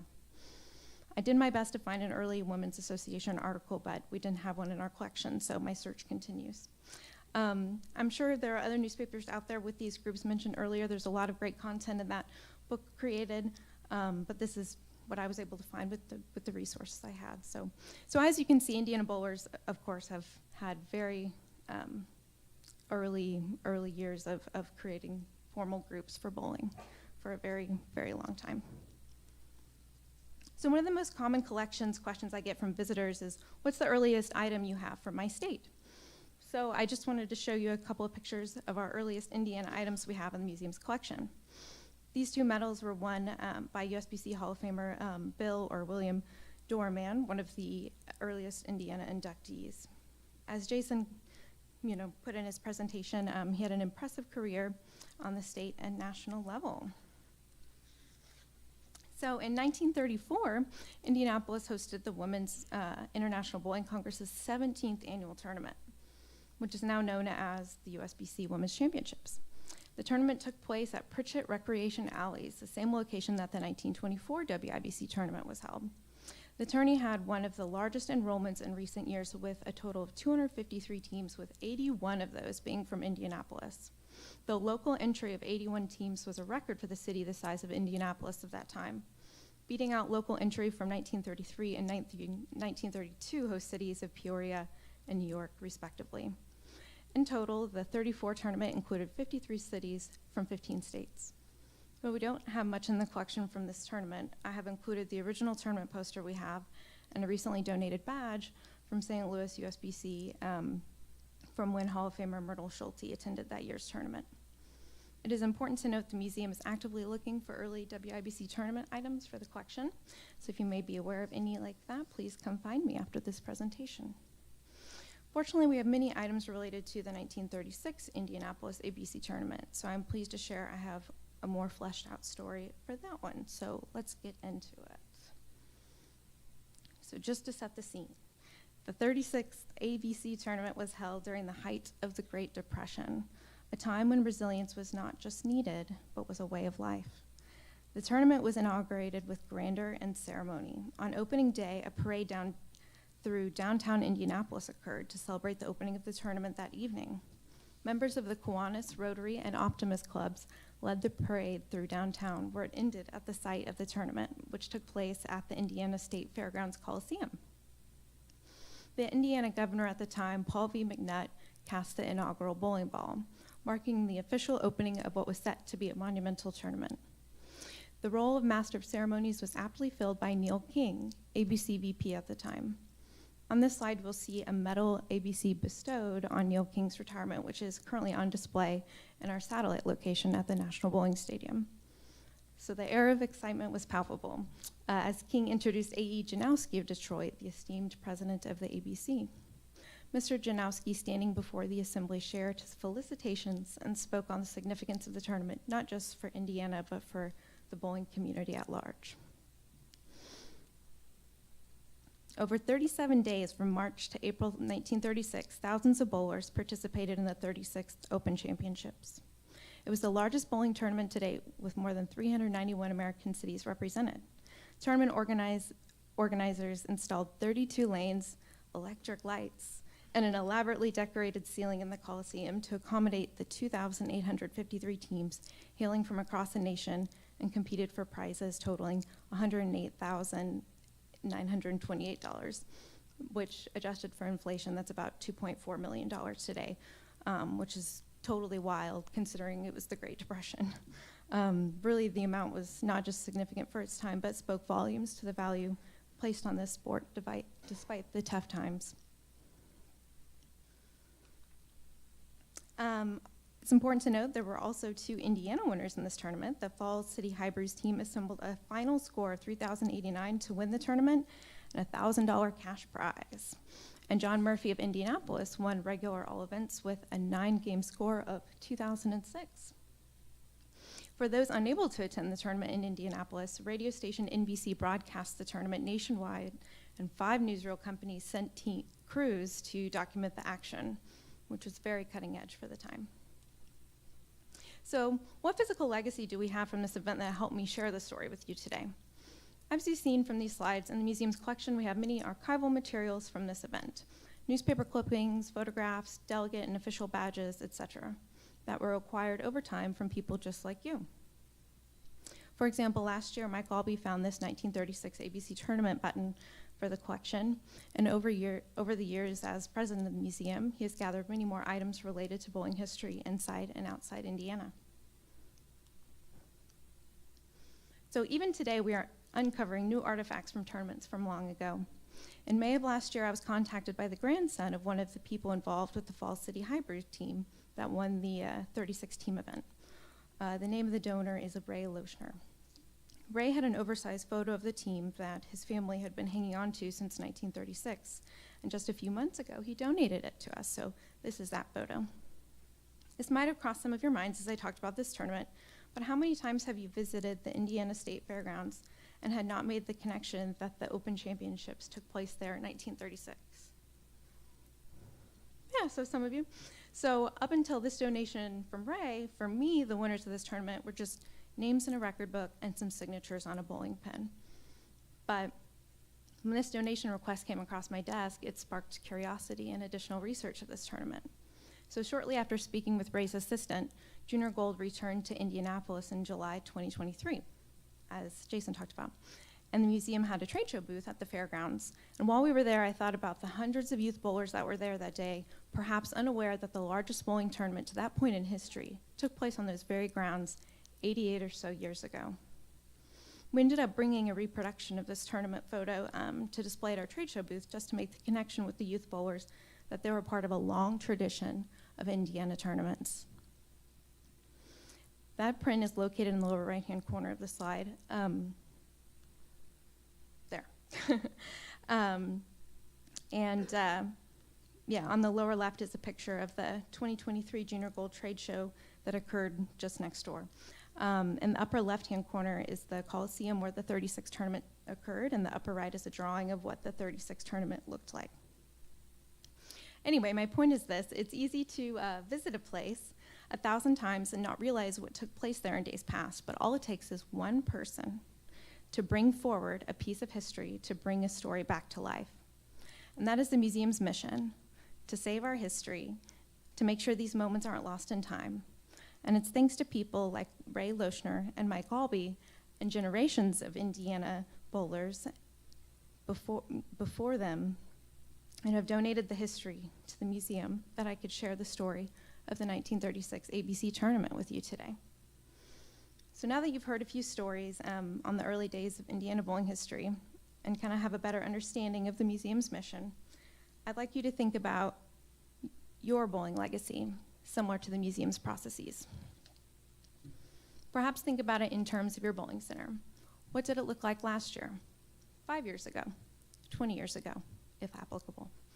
If you had to select photographs or items that would best represent the history of your bowling center, what would those be? And one of the museum's most challenging questions, where will those physical items representing that legacy be in 20 years from now, 75 years from now? If thinking about the future of your physical legacy is a difficult question, I can tell you from personal experience, you are not alone. Almost every week, I'm contacted by people across the country asking themselves that very question and asking me. But thankfully, through industry support from individuals like you and organizations like BPAA and USBC, we're here to help tell your story. So if you're interested in getting involved, making a contribution, or donating a historical item, you can learn more about it at bowlingmuseum.com. And I encourage you to always just give me a call. I'd be happy to hear what we can do together to preserve the legacy of bowling. In conclusion, I want to extend my sincere congratulations to all of you on reaching this incredible milestone of 75 years. Your dedication and contributions to the sport of bowling has truly been remarkable. As we reflect on activities that the IBCA has supported throughout its history, I'm filled with pride to be a part of this extraordinary bowling community. Moving forward, I have full confidence that Indiana will continue to prioritize and cherish our rich history. Here's to many more years of success, camaraderie, and passion for the sport we all love. Thank you.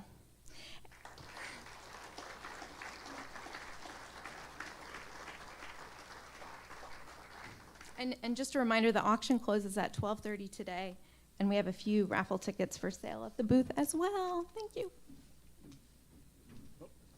Carrie, we have a gift for you as well. Thank you for being here today. Yeah.